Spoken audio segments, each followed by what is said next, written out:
Saudações! Sejam bem-vindos a mais uma aula do estudo sistematizado da doutrina espírita da Casa Espírita Nosso Lar. Vamos hoje estudar dentro do tomo único o módulo 8, a evolução do pensamento religioso, roteiro 3, Moisés e o Decálogo. Primeiro vamos entender a missão de Moisés. O Espírito Emmanuel nos informa que dos espíritos degredados da terra foram os hebreus, que constituíram a raça mais forte e mais homogênea, mantendo inalterados os seus caracteres através de todas as mutações. Examinando esse povo notável no seu passado longínquo, reconhecemos que, se grande era a sua certeza na existência de Deus, muito grande também era o seu orgulho dentro de suas concepções da verdade e da vida. Enquanto a civilização egípcia e os iniciados hindus criavam o politeísmo para satisfazer os imperativos da época, contemporizando com a versatilidade das multidões, o povo de Israel acreditava na existência do Deus Todo-Poderoso, por amor do qual aprendia a sofrer todas as injúrias e a tolerar todos os martírios. 40 anos no deserto representaram para aquele povo como que um curso de consolidação de sua fé, contagiosa e ardente. Todas as raças da terra devem aos judeus esse benefício sagrado, que consiste na revelação de Deus único, Pai de todas as criaturas e providência de todos os seres. Esse trecho ele está na obra A Caminho da Luz, e Emmanuel então apresenta a afeição do povo hebreu. O povo hebreu, juntamente com outras raças, veio de um grupo de espíritos exilados da constelação de Capela. Esses grupos de espíritos que vieram de Capela pertenciam a segmentos divergentes naquela constelação. E com a evolução dos planetas ali, daquele grupo, daquele sistema de Capela, esses espíritos foram acolhidos na Terra, primeiro porque não tinham mais condições de se manter naquele ambiente, já de mundos mais evoluídos. Segundo, porque eles auxiliariam a evolução da Terra.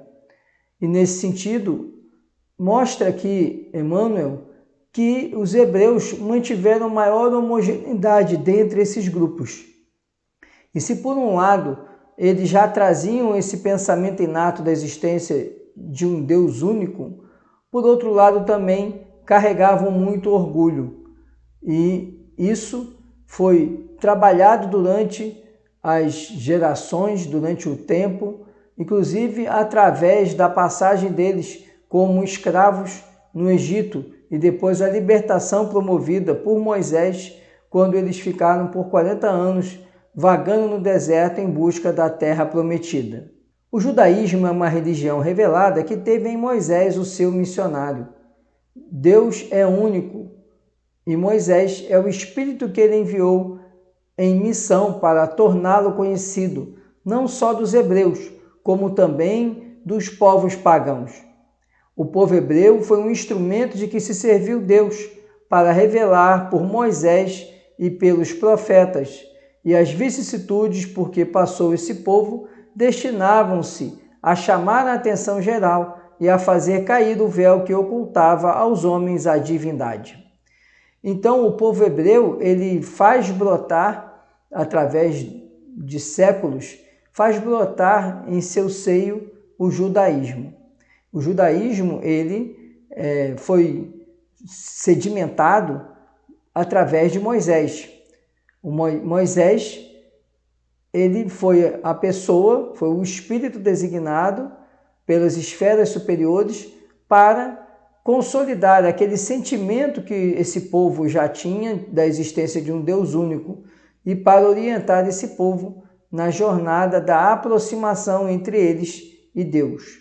Moisés era um judeu, nascido no Egito e criado por Temutes, irmã do faraó. A religião israelita foi a primeira que formulou, aos olhos dos homens, a ideia de Deus espiritual e único. Até então, os homens adoravam uns o sol, outros a lua, aqui o fogo, ali os animais. Mas em parte alguma, a ideia de Deus era representada em sua essência espiritual e imaterial. Chegou Moisés, trazia uma lei nova, que derrubava todas as ideias até então recebidas. Tinha de lutar contra os sacerdotes egípcios que mantinham os povos na mais absoluta ignorância, na mais abjeta escravidão, e contra esses sacerdotes que desse estado de coisas tiravam poder ilimitado, não podendo ver sem pavor a propagação de uma ideia nova que vinha destruir os fundamentos de seu poder e ameaçava derrubá-los. Essa fé trazia consigo a luz, a inteligência e a liberdade de pensar. Era uma revolução social e moral. Assim, os adeptos dessa fé, recrutados entre todas as classes do Egito, e não só entre os descendentes de Jacó, que foi o patriarca de uma das tribos de Israel, como erroneamente tem sido dito, eram perseguidos, acossados, submetidos aos mais duros vexames e, por fim, expulsos do país, porque infestavam a população com ideias subversivas e antissociais. Mas Deus Todo-Poderoso, que conduz com infinita sabedoria os acontecimentos de onde deve surgir o progresso, inspirou Moisés. Deu-lhe um poder que homem algum havia tido, e pela irradiação desse poder, cujos efeitos feriam os olhos dos mais incrédulos, Moisés adquiriu uma imensa influência sobre a população, que, confiando cegamente em seu destino, realizou um desses milagres, palavra entendida aqui como algo fabuloso, um grande feito, cuja impressão deveria perpetuar-se de geração em geração, como lembrança imperecível do poder de Deus e de seu profeta. A passagem do Mar Vermelho foi o primeiro ato de libertação desse povo, mas a sua educação estava por fazer. Era preciso inculcar-lhes a fé e a moral, ensinando-lhes a pôr a força e a confiança num Deus Criador, ser imaterial, infinitamente bom e justo. Bom, aqui continuamos na narrativa. Essa narrativa é trazida também por Emmanuel na obra Caminho da Luz, e nós encontramos aqui uma descrição de Moisés, das ações de Moisés, que levaram ele não só a propagar, a ser o grande difusor dessa ideia do Deus único, mesmo ainda quando o povo se encontrava escravizado, o povo hebreu, mas também como essa potencialidade dele de se comunicar com Deus, de estar com Deus e de ser esse porta-voz do Deus Todo-Poderoso, fez com que o povo hebreu seguisse Moisés, passando por condições absolutamente adversas.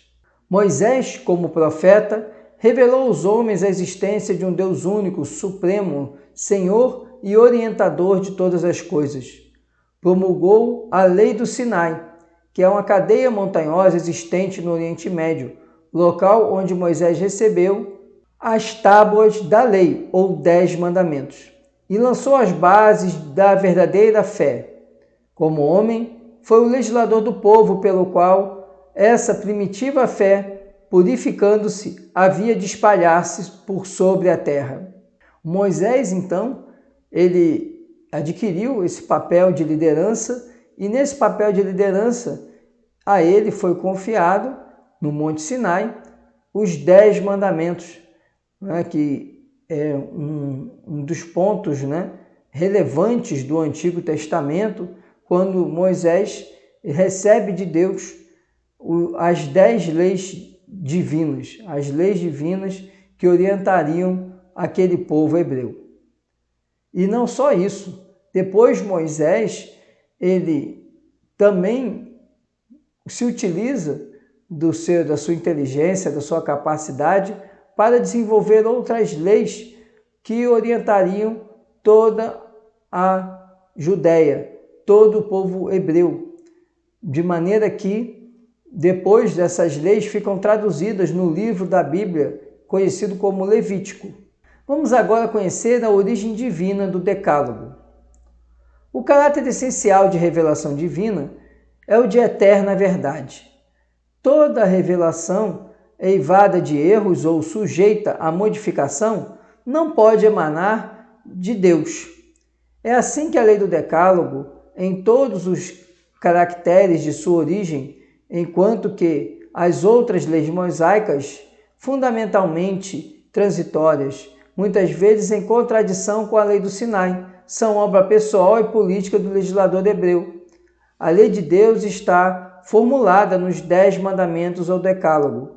Nela há duas partes distintas, a lei de Deus e a lei civil ou disciplinar. Uma é invariável e outra se modifica com o tempo. Mas nem por isso os 10 mandamentos de Deus deixavam de ser como frontispício brilhante, qual farol destinado a clarear a estrada que a humanidade tinha de percorrer. A moral que Moisés ensinou era apropriada ao estado de adiantamento em que se encontravam os povos que ela se propunha regenerar. E esses povos semi-selvagens, quanto ao aperfeiçoamento da alma, não teriam compreendido que se pudesse adorar a Deus de outro modo, que não por meio de holocaustos, nem que se devesse perdoar ao inimigo. Notável do ponto de vista da matéria e mesmo do das artes e das ciências, a inteligência deles, muito atrasada, se achava em imoralidade, e não se houvera convertido sob o império de uma religião inteiramente espiritual. Era desnecessária uma representação semimaterial. Qual é que apresentava então a religião hebraica?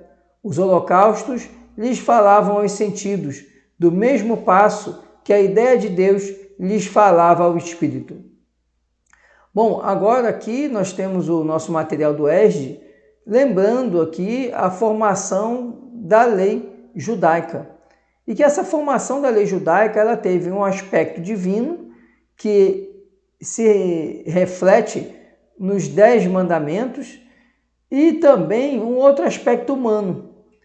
E nos lembra aqui o escritor do material que nós estamos falando do povo hebreu, que era um povo ainda, assim como todos os povos daquela época na terra, ainda muito embrutecidos e que, portanto, necessitavam de uma conexão material com Deus.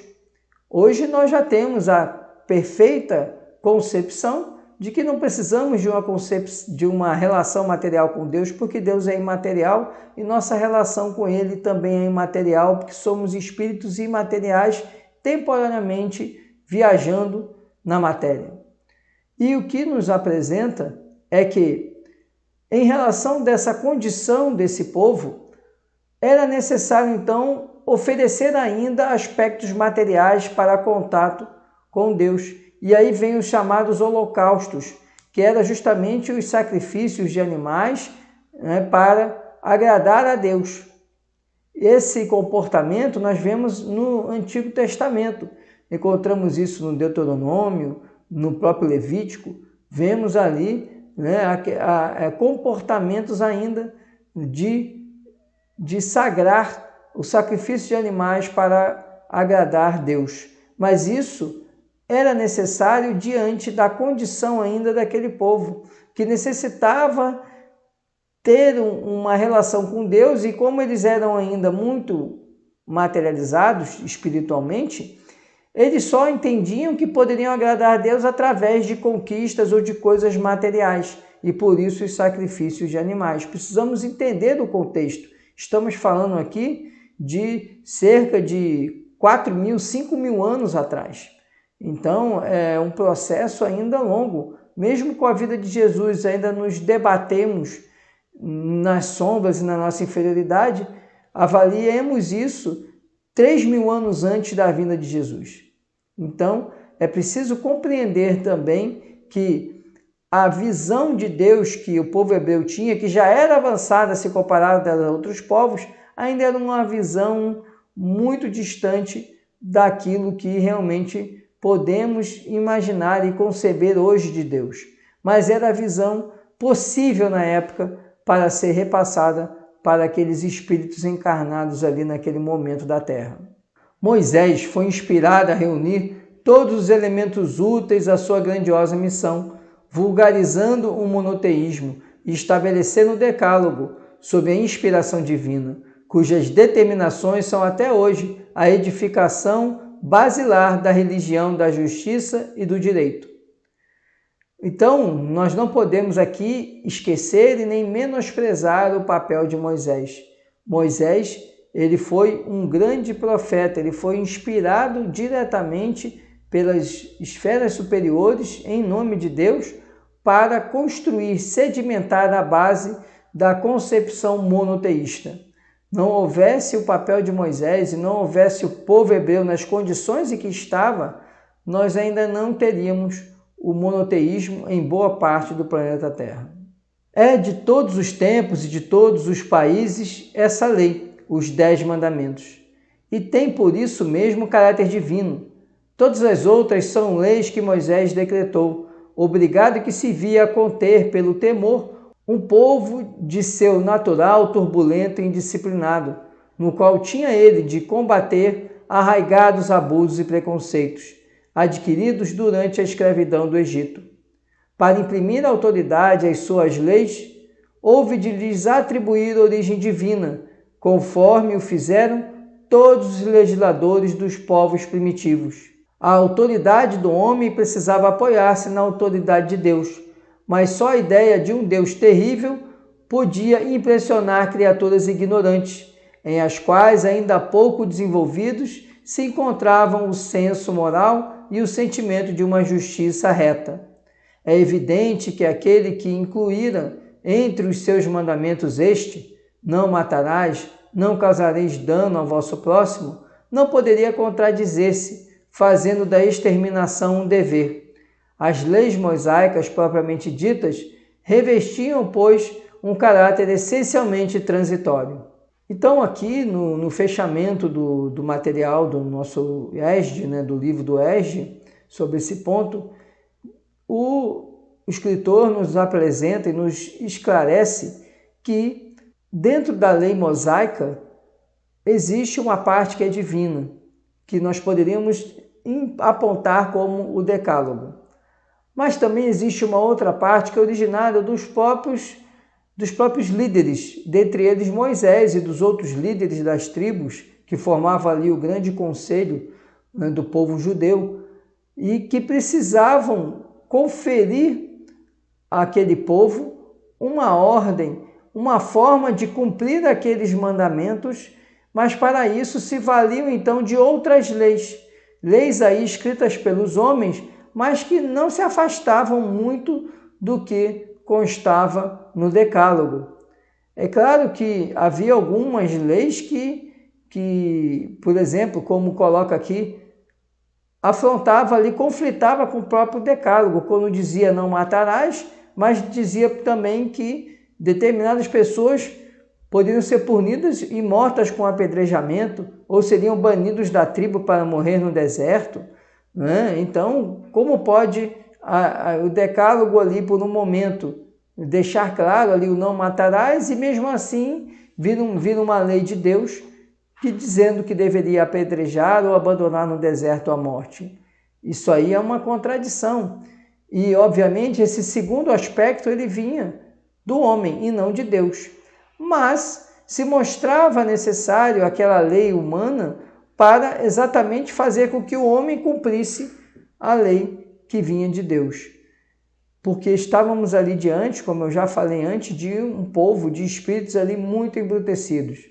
Então precisamos compreender que esses regramentos, essas ordens humanas, elas tinham ali a finalidade de incutir, de inserir no homem a obediência a Deus. Um homem que ainda vinha de uma cultura de um Deus, de vários deuses, uma cultura politeísta como era a religião egípcia. O povo hebreu vinha de mais de 200 anos de escravidão no Egito. Vinha acreditando num Deus todo-poderoso, que era o Deus da guerra e que guerrearia por eles, pelos hebreus, e os defenderia de tudo. E também acreditando que as violações às ordens desse Deus causaria para eles sofrimentos físicos, dores físicas e punições físicas. Mas é preciso entender que isso foi um processo necessário para que se consolidasse a visão do monoteísmo dentro do povo hebreu, porque a partir dessa visão do monoteísmo se forma um ambiente adequado para a vinda de Jesus.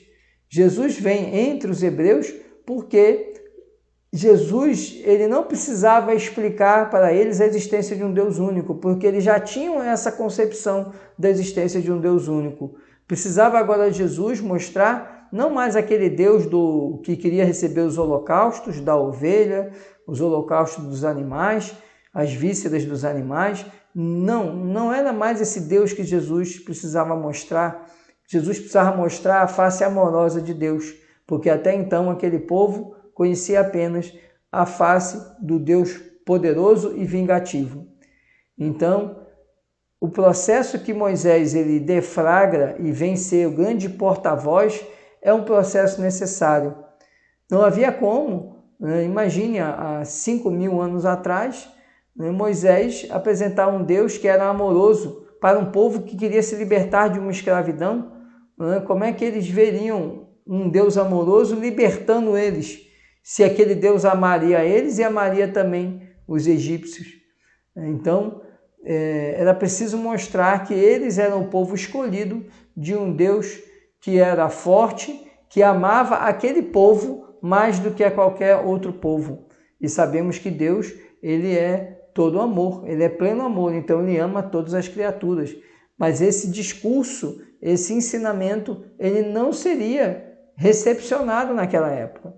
Ele precisou ouvir Jesus quase 3.000 anos depois de Moisés para então mudar, melhorar a afeição de Deus e mostrar a outra lei divina, fora as 10 leis do Decálogo, que era a lei da justiça, amor e caridade. Esse era o conteúdo que tínhamos para a aula dessa semana. Muito obrigado pela atenção, bom estudo e até nossa próxima aula.